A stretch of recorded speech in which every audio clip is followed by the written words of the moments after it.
Bueno, muy buen lunes para todas las personas que se están sumando. Arrancamos una reunión de equipo más, seguimos en cuarentena, eh, se estira la cuarentena, así que bueno, es impresionante cómo arrancamos a hacer esto en una situación que continúa, pero bueno, para eso estamos, para seguir trabajando con todas las novedades en el mundo empresarial, contables, legales, económicas, de organización. Así que bueno, los puedo invitar a que nos escriban las preguntas en el chat de la plataforma, las va a estar leyendo Mauge, que está coordinando todo, y vamos a ir leyendo las preguntas para todas las personas que nos están escuchando. Y también nos pueden escribir a agromanagement.global@gmail.com para cualquier duda temática que quieran que vayamos trabajando en la semana. Muchas gracias a todas las personas que se van sumando de a poco esta mañana de lunes para planificar bien la semana. Tenemos un invitado muy importante que lo vamos a estar presentando ahora en un ratito, pero sin mucho preámbulo, quiero ya darle la palabra a Juan Manuel Barrero con todas las novedades de esta semana. Tenemos muchas cosas para charlar. Las últimas ediciones nos fuimos quedando cortos de tiempo, así que vamos a ser bien operativos y vamos directo a lo interesante, que no es precisamente escucharme a mí, sino escuchar a las personas que nos traen todas las novedades. Así que, Juan Manuel, muy buen día, todo tuyo. Buenas a todos, un gusto verlos de nuevo como todos los lunes. Bueno, hay un par de novedades y bueno, después voy a ahondar un poquito más en lo que son los impuestos que tenemos en el agro y después le voy a comentar un poco más sobre eso. Primero voy a arrancar con el tema de trabajo agrario. Como comentamos la semana pasada, el Renatre está haciendo capacitaciones y bueno, creo que como productores tienen que aprovechar un poco para de alguna manera potenciar a sus equipos, fomentar el crecimiento y empoderarlos para hacerlos sentir parte de nuestras organizaciones. Bueno, mañana se dicta un curso sobre sistemas de inocuidad, digamos, también se están dando cursos relacionados a higiene, seguridad en el trabajo, prevención de enfermedades, manejo seguro de agroquímicos, prevención de trabajo infantil, bueno, conceptos generales de buenas prácticas agrícolas y normas de calidad, calibración de pulverizadoras. Como verán, son muy variados los temas y bueno, un poco la sugerencia es que estén atentos a estas capacitaciones que está haciendo Renatre, que pueden ser de interés para sus equipos. Después, tenemos novedades del programa de asistencia al trabajo. Como saben, seguimos con aislamiento y distanciamiento. Y bueno, el ATP de junio 2020, que la semana pasada AFIP comunicó que ya habilitó hasta el 3 de julio el sistema para inscribirse al programa y solicitar los beneficios para el periodo de junio 2020. También les recuerdo que a todas las empresas que deben registrarse este mes de nuevo, incluso aquellas que se hayan registrado previamente, y para el pago de salarios complementarios, aquellos que están recibiendo los salarios complementarios de junio 2020, se tomará como referencia las remuneraciones de abril 2020. Bueno, y por último de este tema, las contribuciones patronales al CIPA. Las empresas que están afectadas en forma crítica siguen gozando la reducción del 95%, mientras que el resto de las empresas pueden obtener la postergación de la fecha de pago, como viene sucediendo. A nivel de lo que se viene, tenemos noticias en teletrabajo y economía del conocimiento. La Cámara de Diputados de la Nación dio media sanción al proyecto de ley para la regulación de la modalidad de trabajo y el proyecto de ley de economía del conocimiento. Los mismos serán tratados próximamente seguro en el Senado. Seguro Hugo nos comentará un poco más sobre esto y sobre todo que él viene hablando del tema de teletrabajo.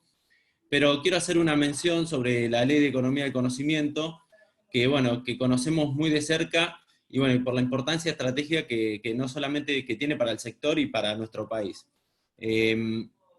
Solo mencionar, la Ley de Conocimiento es una ley que ya se había aprobado, el gobierno que entró la quiso cambiar y generó una nueva ley, por eso estamos de nuevo en proceso parlamentario y legislativo. Esta ley viene de una continuidad de la ley de software que nació en el 2004 y que venció en diciembre de 2019. Era la continuidad, pero bueno, está suspendida y hasta que no tengamos una nueva ley, las empresas no tienen un marco jurídico que las respalde. Esta ley de software que venía, digamos, hizo que en la Argentina hoy tengamos 4 multinacionales o 4 unicornios, y también que en la Argentina la economía del conocimiento, la economía del software, no solamente la del conocimiento del software, pero esta economía hoy es la tercera exportación que tiene la Argentina como país, con lo cual tiene un rol estratégico para, no solamente para nuestro presente, sino también para el futuro productivo nuestro. Y digamos, el valor en el mundo está en el conocimiento, por eso hoy las grandes empresas del agro se pelean por obtener los datos. Habrán visto que todas las grandes empresas del sector están impulsando aplicaciones, están impulsando plataformas para empezar a obtener datos. Como todos saben, la producción de a poco se está viendo transformada por procesos, por tecnologías, que de a poco van reemplazando de alguna manera o simplificando la tarea del hombre, y van de alguna manera mejorando la productividad, la toma de decisiones, que nos permiten ser más competitivos. Digamos, en mi humilde opinión, a futuro realmente los que no se adapten a esta forma y a este tipo de plataformas, a estas tecnologías, a estos procesos, corren ciertos riesgos de sostenibilidad, a mi entender, porque van a dejar de ser eficientes produciendo, básicamente. Esta ley es importante porque no importa que el productor no esté desarrollando conocimiento, por decirlo de una manera, es estratégica para nuestra producción y país, porque el conocimiento que se desarrolla en Argentina va a mejorar directamente el potencial productivo de nuestro país. ¿Y por qué digo esto? Porque la economía del conocimiento no tiene fronteras, y si Argentina no les da oportunidades a estos emprendedores, a estas empresas, a los talentos que tiene nuestro país, a los ingenieros, a todo lo que rodea el conocimiento, se van del país y arman sus empresas en otros países. Hoy sin viajar se puede abrir una sociedad y una cuenta bancaria en cualquier otro país, y es una economía que compite globalmente. Por eso es importante darle oportunidades a estas empresas que se queden acá en Argentina. Y son empresas que no compiten con el almacén de al lado, sino que compiten con otro que está desarrollando algo parecido en Estados Unidos, en Israel, en Europa, en donde sea. Entonces, es importante darle a esta economía reglas de juego a largo plazo que fomenten inversión, y que bajen los impuestos y que no sean un límite para que Argentina siga desarrollando casos como tenemos hoy con Marcelo de Bioceres, o un Agrofy o un Sumagri, y que sean el futuro las multinacionales argentinas que nos dan el verdadero desarrollo y productivo y social del país, en definitiva, porque por eso es importante esta ley no solamente para los productores, sino para todos nosotros.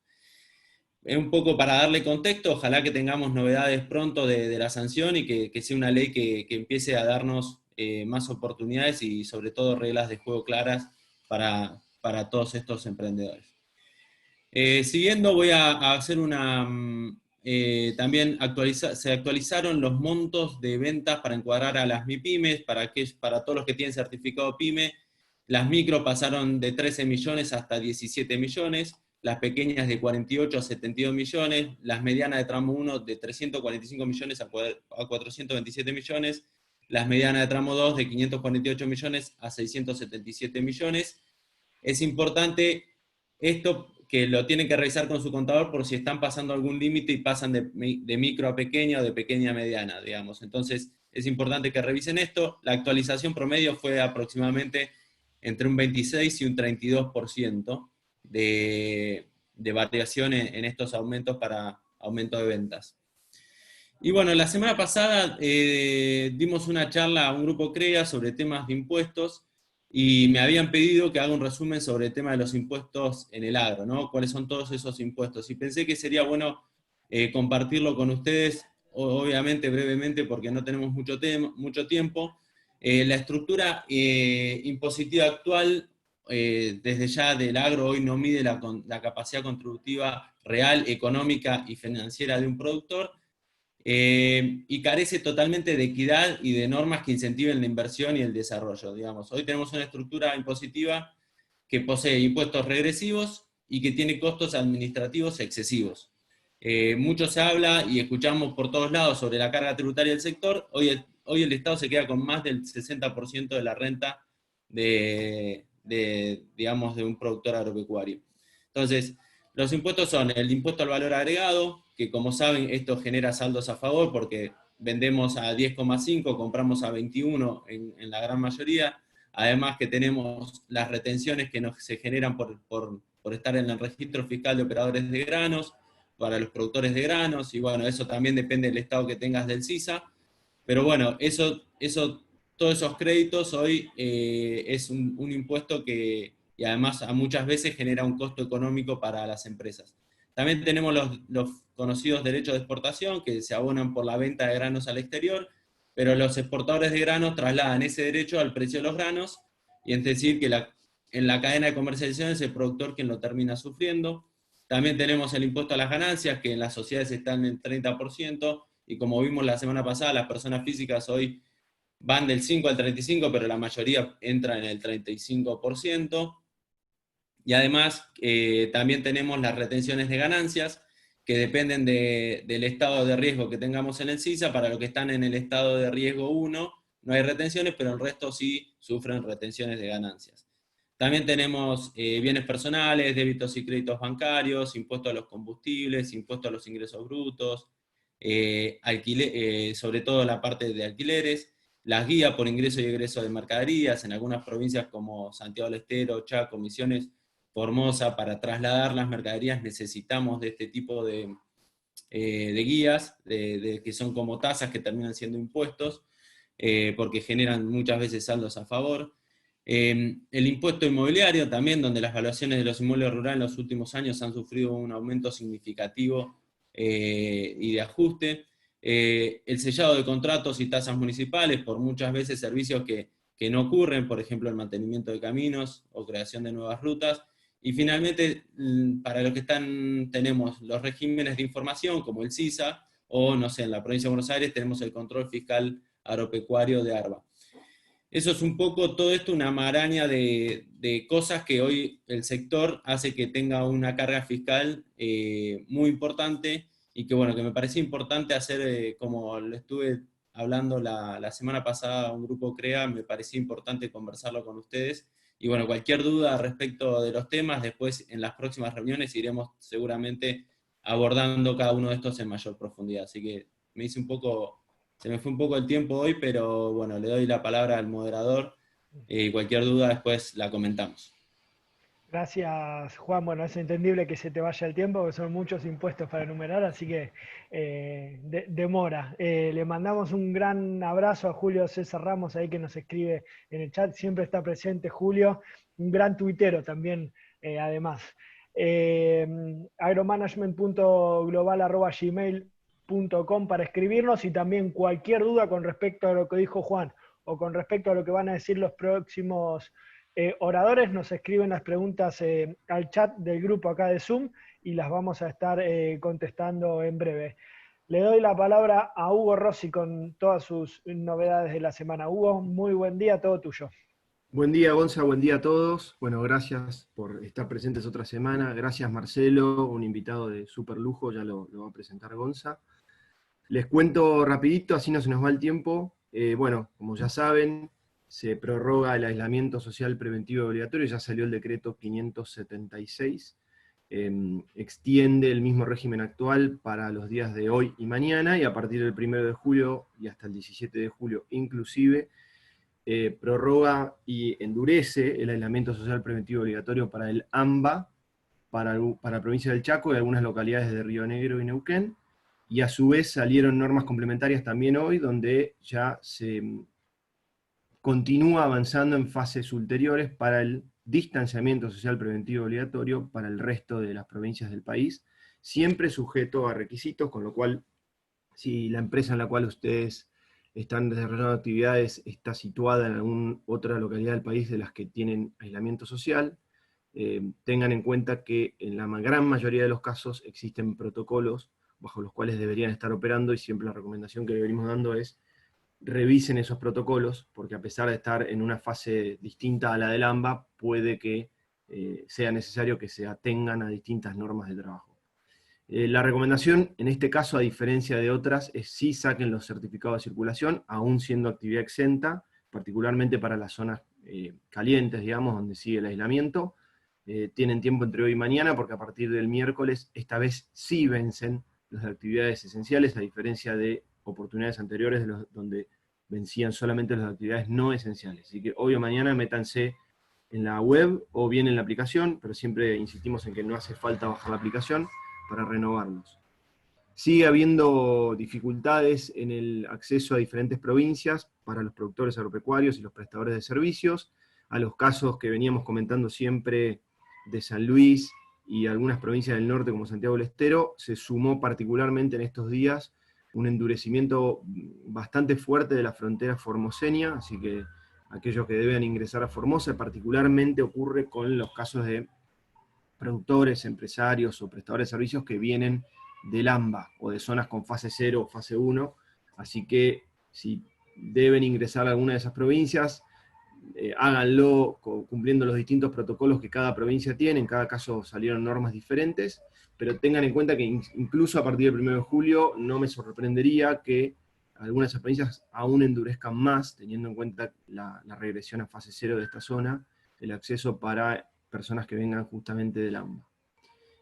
Novedades del Poder Ejecutivo: hubo una reunión el viernes a la noche por Zoom entre el Ministerio de Seguridad, la Ministra de Seguridad de la Nación, el Ministro de Agricultura de la Nación y un grupo importante de entidades de la cadena agroindustrial por la preocupación de los hechos de inseguridad que venimos comentando hace tiempo y las recomendaciones de cómo hacer las denuncias en sede de fiscalía que venimos comentando. Fue una reunión extensa con distintas conclusiones, y cada uno de los actores llegó a diferentes conclusiones, pero en definitiva quedó en conformarse un grupo de trabajo.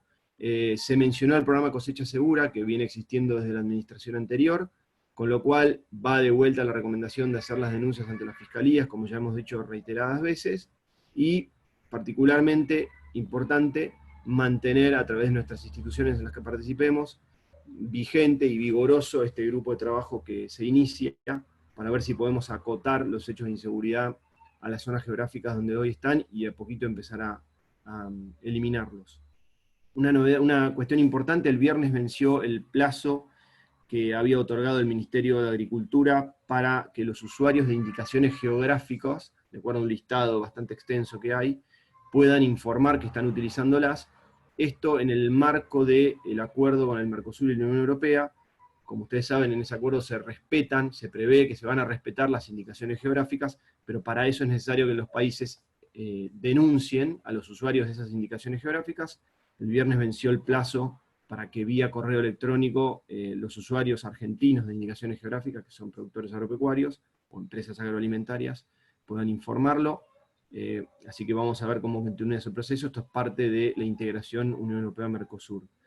Y finalmente, en el ámbito del Congreso, como adelantó Juan, se dio media sanción a la Ley de Economía del Conocimiento y a la de Teletrabajo. Atención, esta ley probablemente salga, veremos si tal cual la aprobó el diputados o con modificaciones, pero en definitiva se le adelantó al Ministerio de Trabajo y el Ministerio de la Mujer, que estaban a punto, y ya le habían puesto número a una resolución conjunta, a punto de sacarla el día jueves, que regulaba durante el aislamiento social, durante la cuarentena, la modalidad de teletrabajo.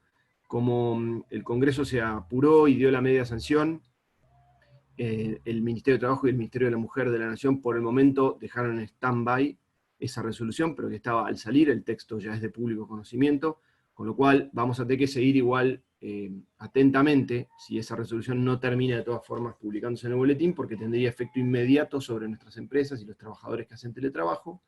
Y si así no fuera y continuara el proyecto, también habrá que seguirlo. Habitualmente no comentamos muchos procesos o proyectos que todavía tienen media sanción porque no son ley definitiva, pero este es uno importante porque puede implicar mayores costos y seguro va a implicar decisiones o cambios en las empresas nuestras que den teletrabajo.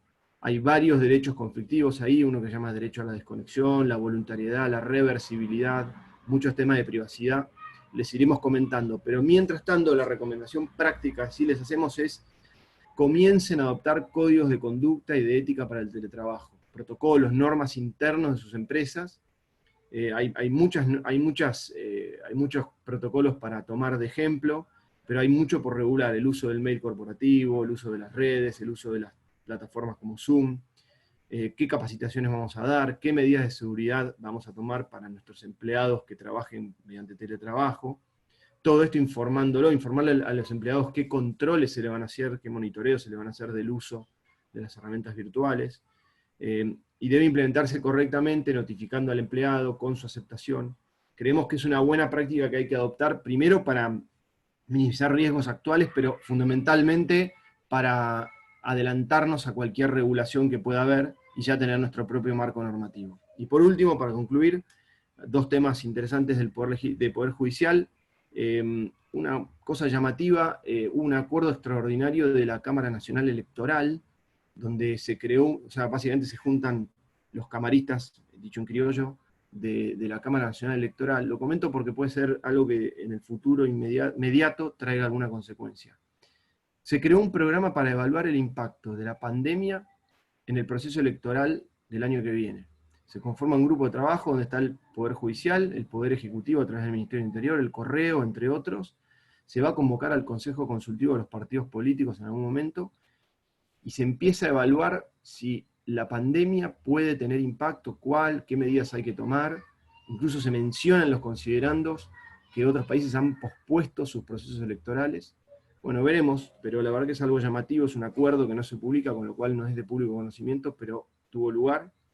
Y por último, para concluir, como saben y hemos dicho en las últimas semanas, se continúan habilitando instancias, primera instancia, cámaras en la justicia en el interior.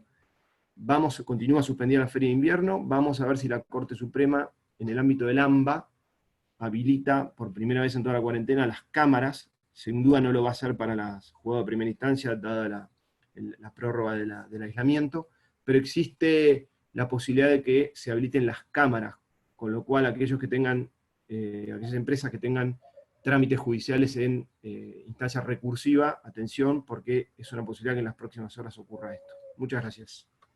Gracias, Hugo. Nos pueden ir haciendo preguntas al chat, las recibe Mauji y las vamos contestando. Le doy rápido la palabra, que 11:25, a Martín Carlos. Martín, ¿cómo andás? Muy buen día, todo tuyo. Buen día.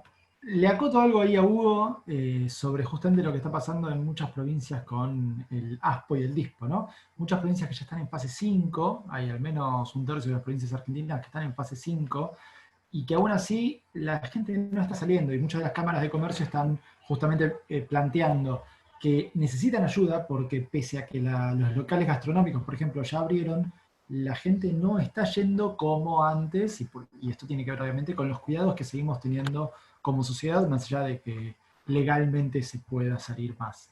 Esto está pasando, digo, desde La Pampa hasta Tierra del Fuego. En ese sentido, hoy sale el dato de actividad de abril oficial del INDEC, que va a dar una caída muy fuerte, obviamente, muy fuerte. Pero lo interesante es ver que los datos de mayo y de junio, no oficiales, lo que usamos como indicadores adelantados, ¿sí? Energía, movilidad, datos que se pueden conseguir y que indican bastante bien el nivel de actividad, muestran en mayo una recuperación y en junio vienen mostrando una recuperación. Leves, obviamente, pero lo que impacta acá obviamente es la gran diferencia entre área metropolitana de Buenos Aires y algunas otras ciudades del país que siguen y que incluso han retornado a fases previas del aislamiento, y el resto del país que está bastante más movilizado, liberado y que está pudiendo activar en forma mucho más amplia. Último en ese sentido, ya hay mucho reclamo en varias provincias, de las cámaras de comercio, etcétera, de las distintas cámaras de los sectores privados de varias provincias. Estuve hablando, digamos, con gente de Entre Ríos, de San Juan, donde las propias cámaras han planteado que no llegan a pagar el aguinaldo, por ejemplo, ¿no? Y que van a necesitar ayuda. En San Juan van a recurrir a unos préstamos provinciales, seguramente, que están ahí justamente ofrecidos de parte del gobierno provincial. Hay cuestiones que hay que charlar porque no está aguantando el esquema, porque incluso en las provincias, como decía, que están en fase 5, no está habiendo el mismo movimiento que antes. El tema de la semana sigue siendo el tema de la deuda. Hubo novedades, están pasando desapercibidas, seguramente ahora en estas horas se estén haciendo un poco más conocidas, que es que el fin de semana hubo una propuesta nueva de acuerdo de parte de Argentina, del Ministerio de Economía y del Gobierno Nacional, que mañana vencen 566 millones de dólares de los bonos discount, y entonces mañana, que no se van a pagar esos 566 millones de dólares, empieza a correr el reloj. A partir de ahí tenemos 30 días, o sea, hasta el 30 de julio básicamente, para pagar, o entraríamos en default, y ahí sí no les quepa duda que si en los próximos 30 días entonces no se acuerda algo, alguien va a pedir el default. Porque contra ese default pueden empezar a correr aceleraciones de intereses. Por ejemplo, digo, hay muchos bonos que tienen cláusulas de cross default, lo que se llama. Y entonces, si un bono entra en default, los demás pueden pedir que les aceleren los pagos. Y entonces, el bono que ibas a cobrar de acá a 100 años, el Century, que vence de acá a 97 años, a 2117, podría estar derecho a cobrar todo hoy. Obviamente eso sería una negociación. Acá empieza el punto clave. Vamos a ver si en esta nueva etapa de una nueva propuesta se llega a un acuerdo. Y cierro con algo que es, ¿por qué es tan importante el tema de deuda? Porque tenemos un impacto muy fuerte en las empresas. Acá, cada semana que pasa es una semana más, digo, que pasa sin acuerdo por la deuda nacional, es una semana más de incertidumbre respecto del financiamiento de las empresas. Y hay varias cuestiones que ya marcan un problema. Datos a fin de 2019 marcaban que el sector privado tenía deuda en dólares por 80.000 millones de dólares. 80.000 millones de dólares es un montón. Buena parte de eso era en créditos y anticipos comerciales o créditos intrafirma con empresas, estamos hablando ya de empresas multinacionales que tienen filiales acá. Eso eran 50.000 millones de dólares. Pero tenemos 30.000 millones de dólares en préstamos bancarios o en obligaciones negociables emitidas, de los cuales hay 2.300 millones de dólares que vencen ahora en los próximos 6 meses, en estos 6 meses que empiezan pasado mañana.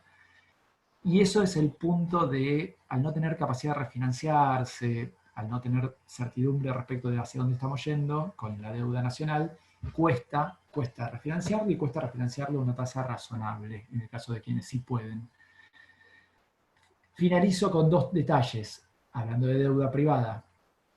Datos del Banco Central, empezó a aumentar mucho la mora bancaria, la mora en el pago de los créditos bancarios, sobre todo en algunos sectores.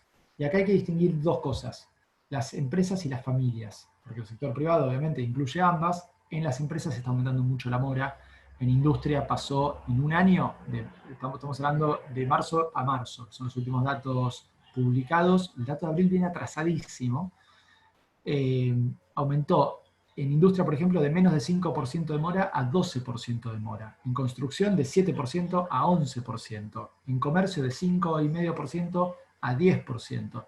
Viene así, aumentando a un ritmo preocupante, y esto es lo que hay que empezar a atender. Obviamente acá hay muchas empresas que van a necesitar asesoramiento económico, financiero, contable, para ver cómo reestructuran, intentar evitar caer en concursos, o en todo caso ver los acuerdos preventivos extrajudiciales como herramienta, ver qué hacen con sus obligaciones negociables, etc. Eso es un detalle, hay que asesorarse bien porque hay un punto, ahí hay opciones y hay muchas empresas que lo necesitan. En cambio, en los hogares hay un tema, la mora no aumentó. Y no aumentó en parte porque tenés planes de financiamiento sacados del gobierno, la imposibilidad de cobrar el pago de las tarjetas de crédito, ¿no? Que puso el gobierno a comienzo de esta cuarentena. Entonces, en todo ese sentido, los atrasos en los pagos bancarios no vienen tan mal. Ahora, las familias están acumulando mucha deuda no bancaria. Están, en algún sentido, están pateando lo que pueden patear de pagos, y ahí tenemos aumentos en servicios servicios públicos, ¿sí? No se están pagando las facturas de luz, agua, gas en algunas familias, en muchas. También aprovechando que está pateado y no se puede cortar el servicio, pero eso es una deuda que se acumula a futuro. Y en impuestos también, son 2 rubros donde está creciendo mucho la mora, aunque no esté todavía plasmado en datos oficiales. Esto va a ser un tema porque hay que seguir mirando en las próximas semanas y en los próximos meses, bueno, que no genere un problema post pandemia con la mora del sector privado en general. Paso para no comer más tiempo. Gracias, Martín. En breve ya le damos la palabra a Marcelo Carrique, nuestro invitado, pero antes vamos con Matías Alonso Ron. Mati, ¿cómo estás? ¿Qué nos trajiste este lunes? Gracias, Gonza, ¿cómo andás?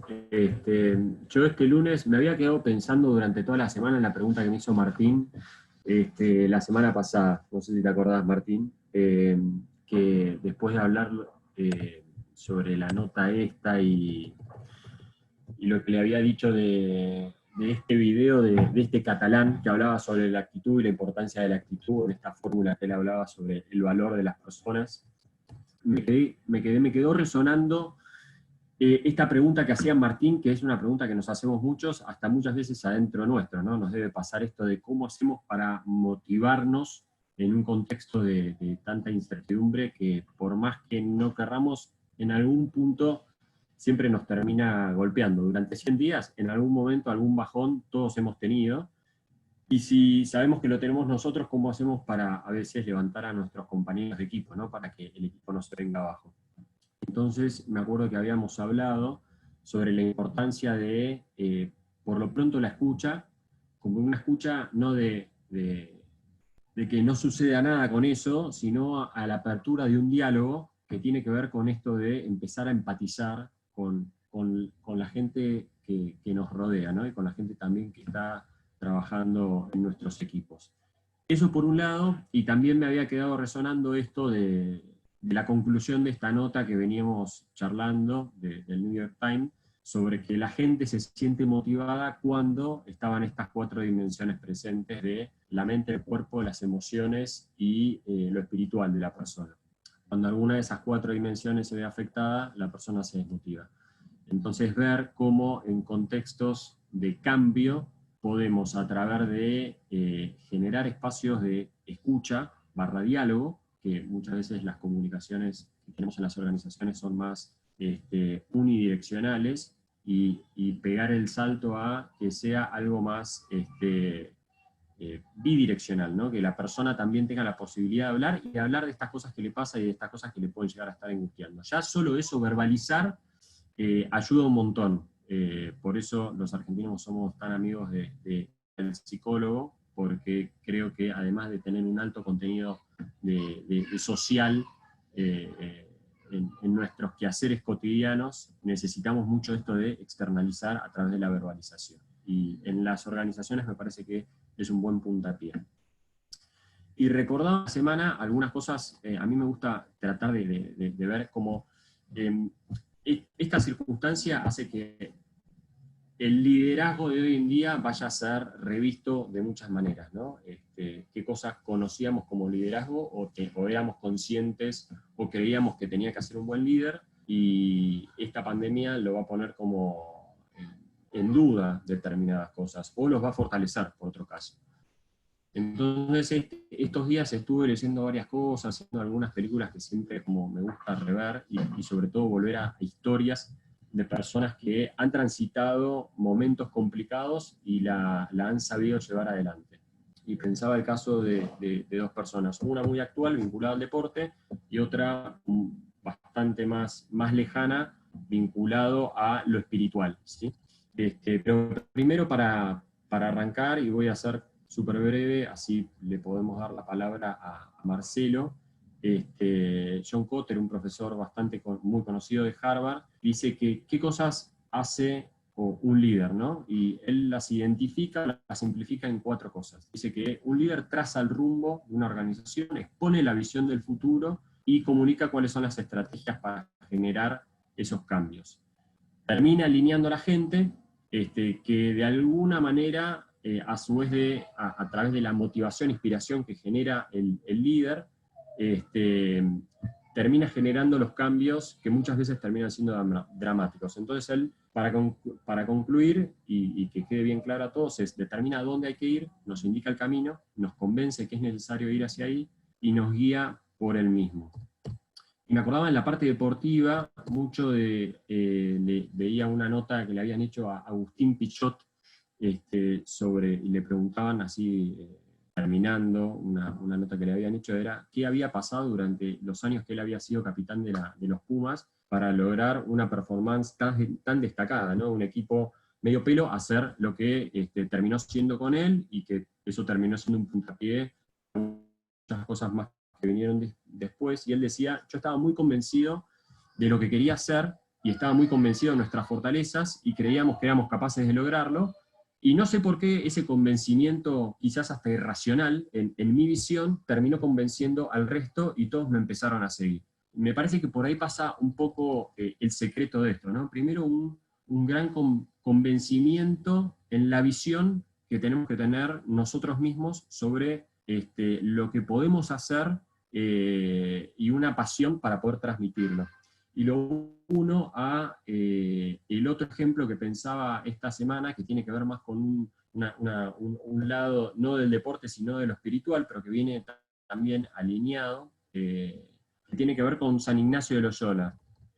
Un tipo que, si nos ponemos a ver su historia, hasta los 49 años no había hecho nada significativo. De hecho, quiso ser militar y fracasó.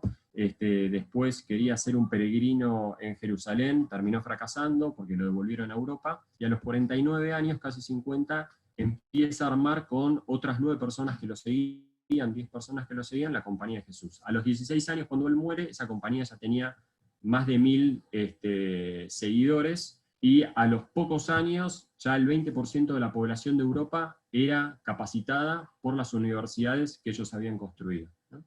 Y él habla de 4 pilares que tuvieron el liderazgo de los jesuitas, y una de las más importantes tiene que ver con con el conocimiento de sí mismo.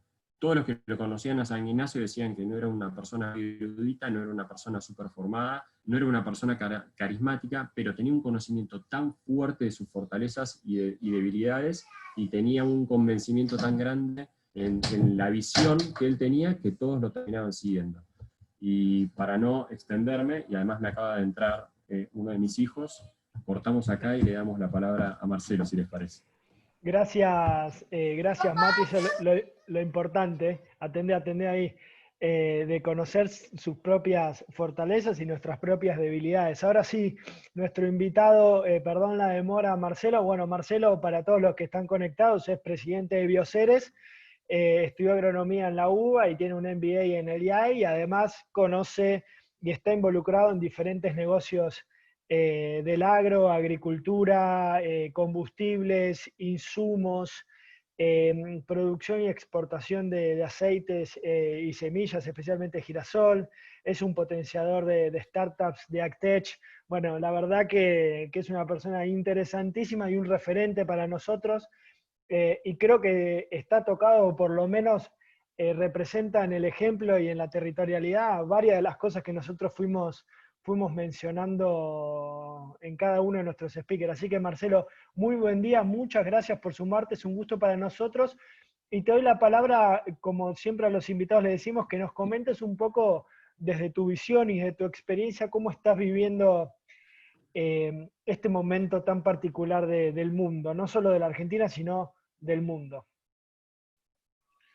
Bueno, gracias. Muchas gracias a ustedes por la invitación. La verdad que es un placer estar acá y escucharlos, porque, bueno, yo por ahí muchas de las cosas que voy a comentar, por ahí Matías me dio pie para seguir con ese hilo, y son más dudas que certezas, así que poner a discusión, no, sino poner a conversar sobre esas cuestiones, porque me parece que un poco lo que yo quisiera centrar es cómo gestionar empresas en estas situaciones de alta volatilidad, donde estamos viviendo una situación inédita, absolutamente inédita a nivel mundial, y como argentinos siempre le ponemos un poquito más de condimento a lo que ya viene, entonces esa volatilidad seguramente esté aumentada, ¿no?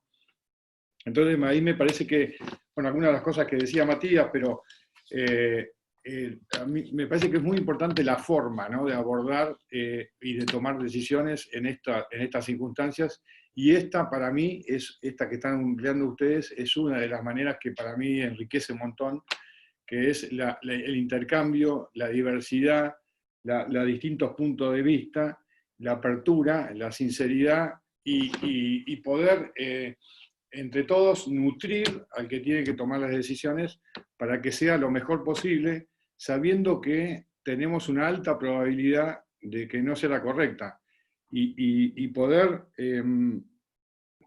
transitar ese camino con cierta lucidez, me parece que depende mucho de esta apertura y de esta puesta en común de las ideas, que después habrá que construir la mejor posible, ¿no? Entonces me parece que la forma que ustedes están abordando, me parece que yo coincido 100%, y me parece que es la más adecuada de poder nutrirse de la diversidad. La otra cuestión, para que voy a poner el cronómetro, porque si no me voy a pasar. Por favor, no, sin cronómetro, habla tranquilo, Marcelo. Bueno, la otra cuestión es que me parece que en estas situaciones nos pasa habitualmente, o me pasa, mejor dicho, hablar en primera persona, es el riesgo de perder el norte, ¿no? Como decía Matías también, el tema de la visión, saber a dónde queremos ir, aunque tengamos muchísimas dudas, yo creo que es muy importante no perder, que las decisiones de corto plazo que tenemos que tomar, y que son muchas, y por ahí con poca certeza, siempre estén alineadas a un lugar donde queremos ir, ¿no?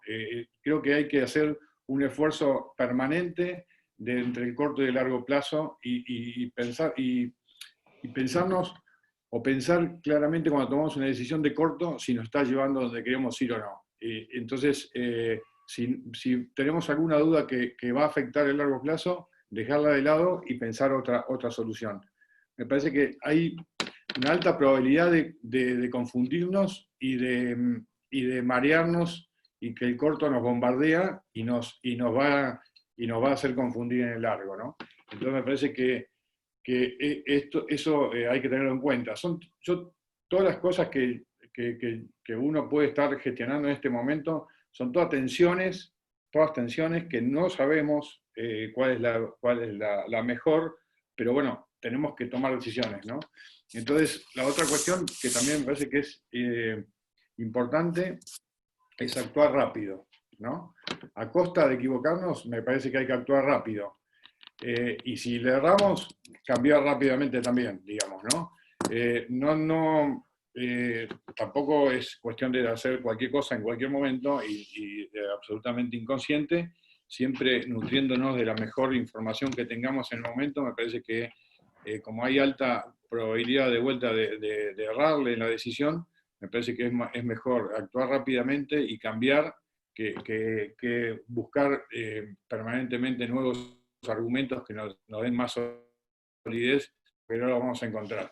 Entonces me parece que ese es otro punto que yo pondría, ¿no? Y después la otra cuestión es la de diversificar, ¿no?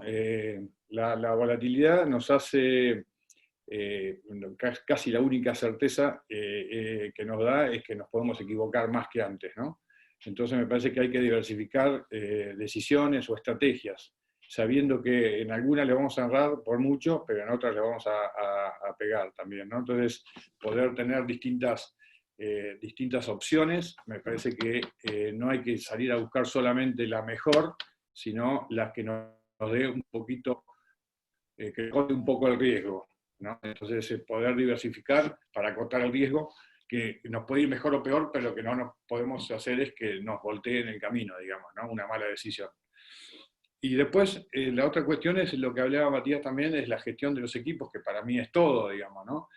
Y ahí va con la tecnología también, que en esta pandemia lo que, por lo menos en mí y en mis equipos, lo que ha hecho es acelerar algunos procesos que veníamos como viendo y que veníamos incorporando tímidamente o tibiamente, porque en realidad es como que no es el corazón de tu negocio, pero ahora te das cuenta que puede llegar a hacerlo, o puede llegar a cambiar mucho el enfoque. Entonces esto lo que ha hecho es acelerar muchos procesos. Y uno de los que para mi gusto más ha acelerado es el tema de las estructuras planas, ¿no? De cómo esta tecnología nos permite, bien ahora no sé cuántos estamos conectados, pero somos un montón, en los equipos de trabajo también te permite llegar absolutamente a todos, toda la gente que trabaja en las empresas, de una forma absolutamente plana. Y ahí va con el tema de los liderazgos, que me parece que no es, a mí hay como una opción que me gusta, que es el tema de los liderazgos compartidos, ¿no? Donde uno no renuncia a la posición de liderazgo que tiene, o sea, ninguno renuncia, pero sí lo comparte. Entonces, muchas veces, cuando estas estructuras más planas, lo que te permite es eso, ¿no? Poder identificar para alguna situación particular o para alguna cuestión especial quién es el mejor líder para ese momento y para esa situación, que no va a seguir siendo el mismo para otra situación en otro momento, pero en esa estructura bien plana poder compartir esos liderazgos, ¿no? Y de esa manera también empoderar mucho más a todas las personas de la organización y también minimizar el tema de que decía Matías también, de por ahí cuando uno tiene un bajón o alguno está más desesperanzado, poder pasar la posta a otro y que tome ese espacio otra persona, me parece que es una oportunidad que, bueno, que siempre me gustó llevar en las organizaciones, y la tecnología nos abre muchísimo esa cancha, ¿no? Entonces, ese es otro punto. Y después el tema de la comunicación, ¿no? ¿Cómo comunicamos y qué comunicamos? Me parece que para mí es clave siempre ir con la verdad de lo que está pasando, siempre ir con el análisis bien sencillo, pero a su vez bien verdadero de la situación, para poder tomar las mejores decisiones, porque si no estamos mirando las cosas como son, las decisiones van a ser peores, digamos, ¿no? Y después hacerse cargo cada uno desde su rol de liderazgo en la organización de las cosas que se tiene que hacer cargo. Todos estamos con demasiada incertidumbre como para uno, desde un lugar de liderazgo, aportar más incertidumbre. Tampoco vamos a ser necios y desconocerlo, pero sí tenemos que, me parece que es una responsabilidad de las posiciones de liderazgo, poder objetivizar mejor y poder ayudar a todo el equipo a que por lo menos sea un ámbito de mayor certeza la empresa misma, ¿no? Entonces, cómo comunicar es clave. Yo no quiero decir que todo esto lo estoy haciendo perfectamente, sino que son cosas que yo creo que hay que hacer, bueno, pero me parece que es clave la comunicación para adentro y para afuera, ¿no? Y después la otra cuestión, la última, y ya los dejo, es que nos obliga a ser mucho más creativos y abiertos. Creo que todas estas cuestiones nos obliga a ser mucho más creativos. Cuestiones o cosas que no pensábamos que podíamos llegar a analizar para nuestras empresas, tenemos que darnos la oportunidad y tenemos que tomarlo por ahí como una oportunidad, como una posibilidad, cuando antes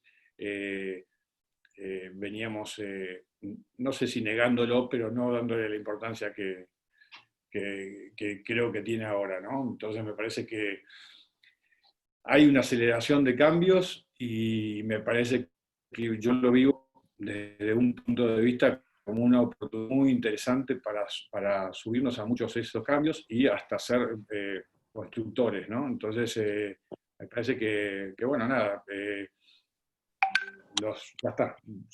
Supongo que ya me pasé el tiempo, así que los dejo por acá y me he abierto para todo el intercambio. Hugo ahí tiene una consulta para hacerte, Marcelo. No, Marce, aprovechando, primero de vuelta, gracias, un lujo tenerte y gracias por regalarnos una hora de tu tiempo tan valioso. Tomando un poco esta media sanción de la ley de conocimiento que mencionaba Juan Manuel y eventual sanción definitiva, y tu conocimiento absoluto del mercado de la innovación en el sector, siempre tengo la lectura un poquito intuitiva, no tanto de datos, de que todavía, si bien en el sector agro probablemente sea el sector de mayor adopción de investigación y desarrollo y de tecnología en la Argentina, o uno de los de mayor, que todavía hay mucho espacio para crecer y que todavía hay fallas en la transferencia desde las usinas de generación de esa investigación, públicas o privadas, hacia las empresas en particular. Por supuesto, Bioceres es el ejemplo de donde no hay fallas, ¿no? Pero en general, creo que ahí hay una oportunidad todavía muy grande para la Argentina, máxime en este contexto de salida de la crisis mundial. quería consultarte si compartías ese diagnóstico, si veías que todavía hay mucho espacio para crecer, y cómo crees que las empresas pueden empezar a acercarse en la práctica a esa innovación que hay disponible. Bueno, el diagnóstico lo comparto parcialmente porque que Bioceres no tenga fallas es una visión demasiado optimista, ¿no? Pero no, me parece que todas estas cuestiones, Hugo, son cuestiones organizacionales, ¿no? Y son muchos de los problemas que tenemos como argentinos, ¿no? Como que están todas las capacidades, o tenemos muchas capacidades, no todas, pero tenemos muchas capacidades, y lo que nos falta es una organización, cómo organizarlas, ¿no? Entonces, vos ves algunos intentos, como puede ser Bioceres, como hay un montón, ¿no?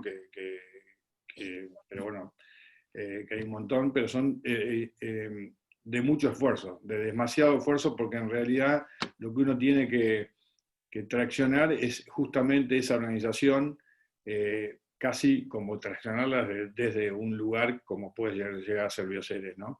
Entonces, me parece que no es nada nuevo, digo, me parece que a Argentina lo que le falta es esa organización de recursos, ¿no? Poder alinearlos, y lo que como siempre ocurre, lo que tracciona todo es la visión, ¿no? Entonces, decir, ¿qué visión tengo? Y ahí se alinean todos los recursos y todas las, a través de esa visión, ¿no? Y me parece que lo que nos falta es justamente eso, tener una visión de país, tener una visión de cómo impacta la ciencia de tecnología, de qué manera la queremos hacer, si es pública, si es privada, si es público-privada. Entonces, eso cuando se alinea, Argentina todavía tiene un montón de recursos impresionantes, y me parece que toda esta ley del software, como se llama, pues del conocimiento, en realidad es una ley que bien implementada nos da una posibilidad y una potencialidad enorme. Pero siempre volvemos a lo mismo, ¿no? Decime a dónde querés ir, y después yo me ocupo de ir hacia ese lugar, ¿no? Porque si no, es un esfuerzo titánico, ¿no? Pelear contra todas las estructuras y contra las diferentes visiones, ¿no? Pero bueno, es eso, me parece que es la visión la que manda. Juan ahí está levantando la mano, después tengo unas preguntas del público. Perdón, me quedé sin internet en un momento y tengo que levantar la mano así. Marcelo, comparto, y la realidad es que los esfuerzos son enormes, y el talento y los recursos son tantos que si tuviésemos un objetivo común y una visión compartida y todos nos alinearíamos, sería mucho más fácil, como bueno, sucede emprender en otros países, pero bueno, la ley de conocimiento al menos nos da un marco jurídico y reglas para poder pensar en ese largo plazo que vos decías, y conectando con eso, en este contexto también es muy importante los objetivos rápidos, ¿no? De cómo tomar decisiones rápido y sin olvidarse el largo plazo. ¿Cómo ves? Vos dijiste, esto es lo que hay que hacer, pero es difícil, ¿no? Yo todos los días lucho con cómo medir objetivos, cómo implementarlos, seguimiento con los equipos de trabajo, etc. Entonces, ¿cómo hoy estás intentando dentro de las organizaciones en la que por ahí te toca estar más cerca de ayudar en este tipo de cosas, en objetivos cortos, medibles, pero que no se olviden que el camino es de largo, ¿no? Y que hay una opción a largo plazo que es hacia dónde vamos? Mira, yo lo que creo es que yo lo que hago es no dejar de mirar indicadores, de tirar indicadores de largo plazo y de corto, pero sabiendo que no siendo tan exigente en el cumplimiento, sino mirarlo más como una tendencia que como un resultado, digamos, ¿no? Porque es como la típica, yo siempre digo que un presupuesto, la única certeza que te da es que no se va a cumplir. Por una cosa o por otra, pero no se cumple nunca, digamos. Pero por lo menos te dice a dónde quieres ir. Y me parece que por ahí yo sería un poco más exigente en la tendencia que en el resultado.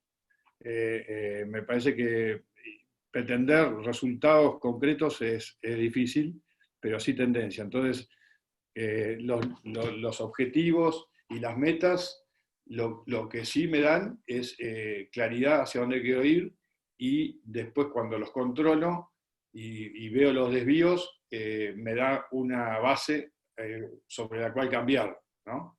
Entonces tengo que estar dispuesto a cambiarlos rápido, pero sobre una base, digamos, porque si no me pierdo muy rápido. Gracias. Bien, perfecto. La pregunta del público tenía un poco que ver con eso, Marcelo, de cómo, qué es lo esencial que hay que ver en el corto plazo y sin perder la visión en el largo plazo, ¿no? La preguntaban del público, pero entiendo que más o menos acabas de responderla, ¿verdad? Sí, viste, depende, viste, qué sé yo, depende mucho del segmento donde estás hoy, cómo te agarró parado, dónde estabas. Hay miles de visiones distintas, de situaciones distintas más que visiones. Entonces, también la situación donde estés hoy te limita o te condiciona tu visión del futuro, ¿no? Entonces eso, hay empresas que hoy no están facturando, entonces anda a hablarle de un futuro cuando todavía no sabes si llegas a fin de mes, ¿no? Entonces hay distintas situaciones y no es que las desconozca, ¿no? Me parece que lo más importante es siempre buscar la supervivencia, ¿no? Y ya te digo, hay unas empresas que tienen más posibilidades que otras, pero yo el día a día lo tengo que estar salvando porque quiero tener un futuro. Entonces, eso también tengo que tener, de vuelta tengo que darle mucha importancia al corto plazo, porque en muchos espacios es el día a día, ¿no? Totalmente. Muchas gracias. Nos quedan pocos minutitos, o un minuto directamente, pero Martín, vos querías hacer una aclaración también importante para toda la gente que está escuchando, algo que quedó pendiente de información económica. En verdad, un detalle nomás, que es que, como muchos recordarán, precios máximos y acuerdos de tarifas de servicios públicos era algo que estaba vigente hasta supuestamente el 1 de julio. Con lo cual todavía no sabemos qué va a pasar con esas dos cuestiones, esos dos programas de política pública. Lo más lógico es pensar que se van a extender, pero no hubo anuncio todavía. Probablemente se anuncie en estas próximas 48 horas, porque si no, el 1 de julio ya entrarían en vigencia listas de precios, por ejemplo, de quienes hacen hoy provisión de servicios, de productos de servicios que están en precios máximos, que están mandando listas de precios con aumentos. Si hay una negociación y un acuerdo para no aumentar o aumentar en cierta cuantía, ¿no?, de acá a 48 horas, por ahí sigue el programa de precios máximos con algún ajuste. Y en tarifa de servicios públicos lo más lógico es pensar que el gobierno planee prorrogar el congelamiento de tarifas. Todavía no lo sabemos. Ahí hay un tema a tener en cuenta, porque eso va a marcar claramente la inflación de julio, que sería la primera que podría dar realmente alta, dado el contexto general que estamos viviendo, ¿no? Bien, clarísimo. Bueno, son las 12 del mediodía. La verdad que ha sido un gusto este lunes. Marcelo, fue interesantísimo escucharte. Sos un referente. Sos presidente de una empresa modelo, sobre todo, bueno, en nuestro rubro. Y la verdad que fue un placer tenerte. A todo el público le decimos: cualquier duda, consulta, tema que les gustaría que estemos charlando la semana que viene, nos pueden escribir a agromanagement.global@gmail.com. Muchas gracias, Mauge, que estuvo También ahí. tenemos redes sociales. Avisar También que tenemos redes sociales, ahí nos pueden buscar en Twitter, en Instagram, nos pueden buscar. Las vamos a estar compartiendo ahora en el chat si se quedan unos segunditos. Muchas gracias, Mauge, que estuvo ahí detrás de los controles acomodando todo. Hugo, Mati, Martín, Juan Manuel y bueno, Marcelo, la verdad que es un lujo charlar los lunes con invitados como vos.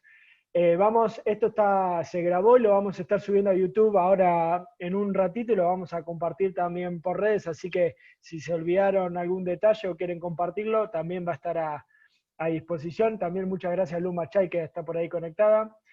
Nos vemos el lunes que viene y que tengan muy buena semana. Informados la van a tener, así que el resto de la semana funcione muy bien. Muchas gracias, Marcelo. Buena semana, gracias Marcelo. Gracias a todos. Buena semana. Un gusto, gracias. Hasta luego.